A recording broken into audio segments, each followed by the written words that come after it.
Make the perfect pie crust, Part 2. I typed about choosing the best ingredients for homemade pie crust and offered some tips on mixing those ingredients together so you end up with a flaky crust. Now, learn how to roll out the dough and keep it relaxed and flaky. Rolling it out. Place the dough, still in plastic wrap, on the counter for about 15 minutes, or until it softens. Lightly flour the countertop. There should be enough flour on the counter that you can still see some of the countertop, but not so little flour there are gaping areas where you can see the countertop. Remove the dough from the plastic wrap and place in the center of the floured surface. Sprinkle a tiny amount of flour over the top of the dough. Using a rolling pin, and an even amount of pressure, roll from the middle of the dough outward. Never roll in any other direction but middle to edge. Many cooks like to rotate the dough and quarter turn and repeat, over and over. At the first sign of the dough sticking to the rolling pin, remove the pin and sprinkle the dough with a small amount of flour. If a split forms in the dough, use your hands to push it back together. Don't try to make the dough into a perfect circle.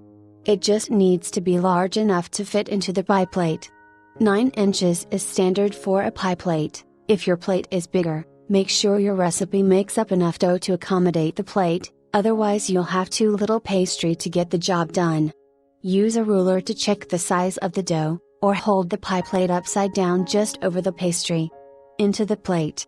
Once the dough is relatively the same thickness and large enough to fit the pie plate, my favorite method for moving the dough into the plate is to fold the dough in half, lift it, and put it on one side of the pie plate, which I've moved right next to where the rolled out pastry is.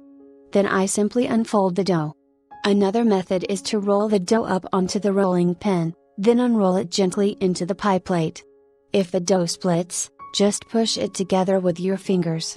With your fingers, gently push the pastry into the shape of the pie plate. Turn under the edges. If the edges are much too large for the pie, you may trim them with scissors first, the edges then need sealing. The easiest way to do this is with a fork. Simply press down with the fork tongs. If you have time, gently cover the pie plate with plastic wrap and refrigerate for 1 hour before baking or filling. Again, this will result in a flakier crust.